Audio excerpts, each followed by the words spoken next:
Well, now we move on to our next, our final round. But this is another festive game, and this is going to be charades. Shall I go first again? Oh, go on, yeah. Okay, go on. okay, cool. So let's just see what this. Let's just confirm what I've chosen. Okay, cool. Okay, so charades. Let me think.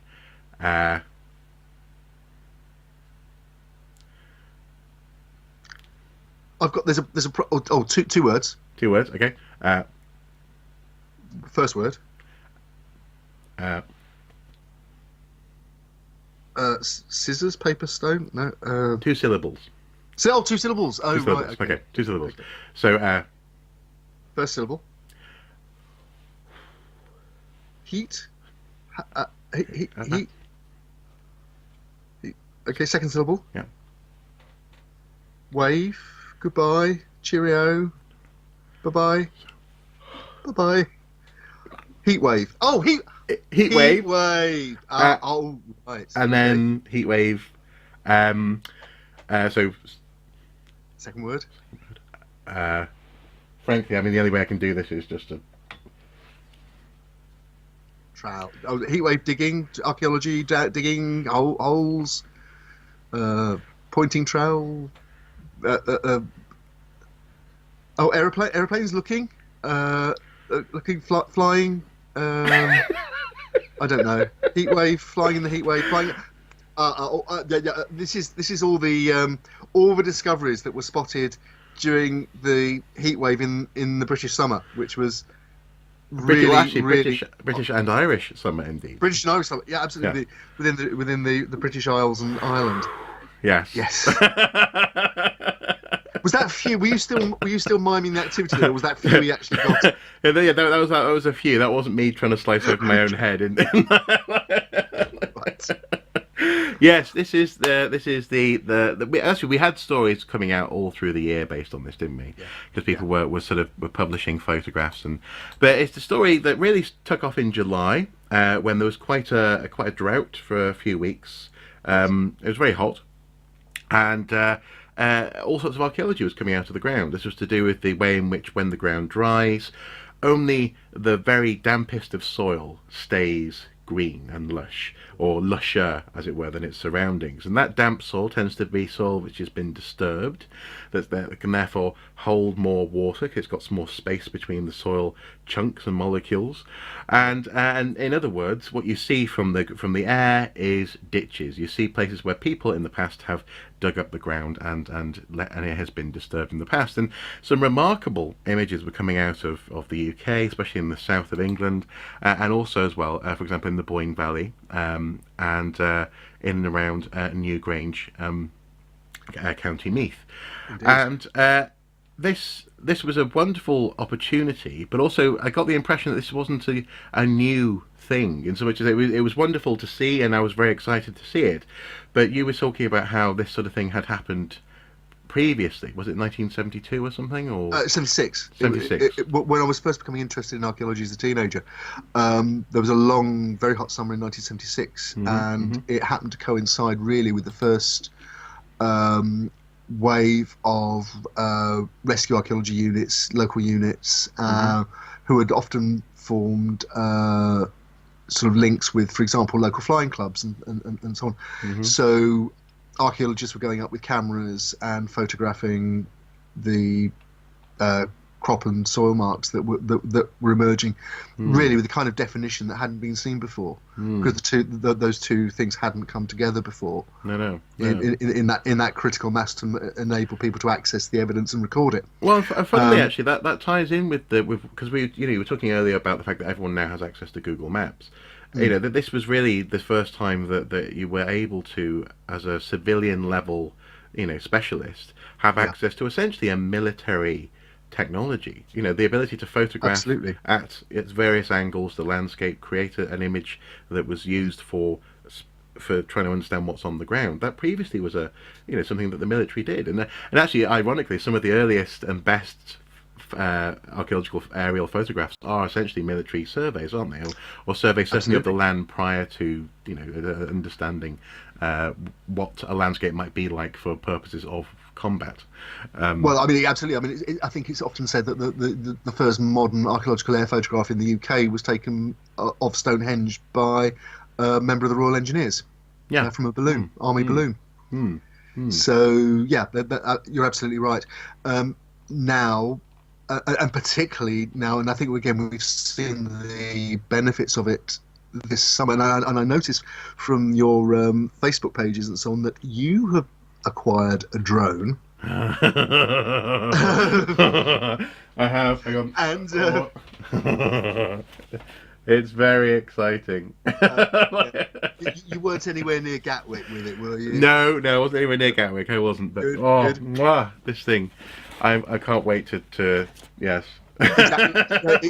Exactly. I'm sure most people now, if they haven't got one of their own, they know somebody who has a drone, which has probably got a high definition camera on it. Yeah. And that immediately makes that technology accessible for a few £100. Yeah. And also actually at heights that so for example, according to the drone code here in the UK, you can fly up to 400 meters, which I thought, well, that's quite high, isn't it? But I hadn't really comprehended just how high that was until I took this thing out and I was playing with my godsons, and we were flying around just on a patch of green, just over a quarter of a mile away from the house, and we went up 30 meters, 33 meters tops, I think, and that was you almost couldn't see the drone. That's how high. So 400 meters is just the ability to get that sort of perspective, and the fact that this thing, for example, in my case, just folds up and can go in a large pocket is astonishing. Just astonishing what people can do these days. But also, actually, one of the things about this story that I found very interesting was that this wasn't just about prehistory. So in the river, the Boyne Valley context, it was very much prehistory. But for example, in Nottinghamshire, Clumber Park, they found a phantom mansion, which is a great phrase, phantom mansion, including a sundial, or where the sundial was, and the layout of the mansion. And in the further down, again, we'll put links below, in the BBC article covering this in particular. There's also an article that we're going to highlight from irishcentral.com. But the BBC article, Lasham Airfield, was an RAF station during the Second World War, and close by are the remains of taxiways, dispersal pans, and other Second World War features which came out of the ground because of the heat. So this really was a year for spotting this. And actually, you mentioned the Irish Republic earlier with the Boyne, but also another thing that turned up this year was a wartime sign where the letters EIRE for the Irish Republic era had been put on a cliff edge facing the Irish Sea, so that German aircraft who were overshooting Liverpool hopefully would spot it and would realise that they shouldn't actually drop their bombs there because they weren't over England anymore. Right. So that, I mean, there's a huge amount. I mean, you mentioned Clumber Park. I know well because I used to live in Nottingham, and but it's events like this that really make modern garden archaeology possible. Yeah. Because otherwise it's very difficult to trace these features. But when you suddenly have these garden features from the Tudor period, from the Jacobean period, Georgian period, cropping up in the grass, and you can trace them and relate them to maps and so on, you create a much richer discipline that's able to move on really to the next level of the investigation. Well, I think this is something which I highlighted when we talked about this, but again in this news story at Gawthorpe Hall, Lancashire, there was a really lovely angle that they were able to take on a feature that had come out of a lawn, and they basically took the photo from the same angle as a photo that was taken in almost certainly the early 1900s, but basically a photo that was sort of Victorian Georgian, but showed you what that archaeological feature looked like when it was new. So actually this is also actually a type of archaeology which is revealing stuff that's just outside of human memory, and that we can actually use, frankly I can use as a teaching tool, the ability to show, actually this is what the stuff looked like when it was around, we have a photo of it, and this is what's left archaeologically after the fact. So just great stuff. Okay, what's your charade then? Hit me. I have a prop. You have a prop? Is that allowed in charades and charades? It is. Well, actually, oh come on! I used a prop. What am I talking about? Yeah. Exactly. Okay. Yeah. So it's. Okay, 2 words. Yep. Yeah. First word. Yep. Okay. Eating.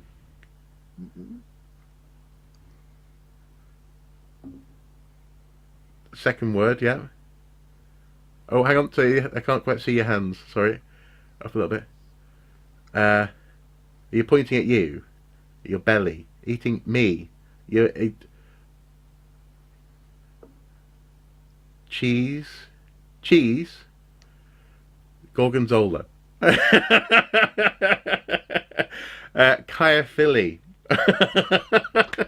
I love a good piece of Kaya. Cheddar. Okay, cheddar. Me, cheddar. Cheddar Man. Okay, Cheddar Man. I get it. Yes, I get it. Very good. Although I don't know. Actually, how could you possibly have done charades for Cheddar Man? You'd have to go very surreal to do that, wouldn't you? Cheddar. Cheddar Man. We'd have been here all. We'd have been here forever. Absolutely. This is the news story that came out in February, I believe, isn't it? Of That's right. Cheddar Man, and specifically a study of his genetic makeup that strongly indicates that he had dark skin.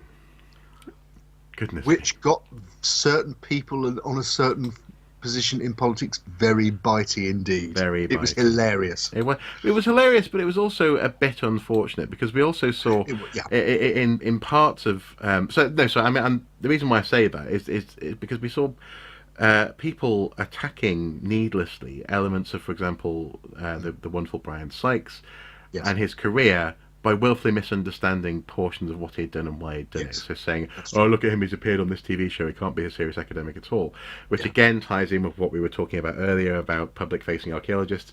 Professor Sykes is a public-facing archaeologist, or was a geneticist in that sense. Indeed. From Oxford, indeed. Exactly. So an academic who reached out and started a whole survey of the nations and indeed the world's genes. Sadly, though, recently his company's had to close down. Yeah, just a year ago, in fact. Yeah, because other genetic services are offering other services for less money. But the point is that this resulted in all sorts of weird conversations about, and all sorts of weird obfuscations, people desperately trying to avoid and discredit the notion that actually Cheddar Man probably had dark skin and blue eyes.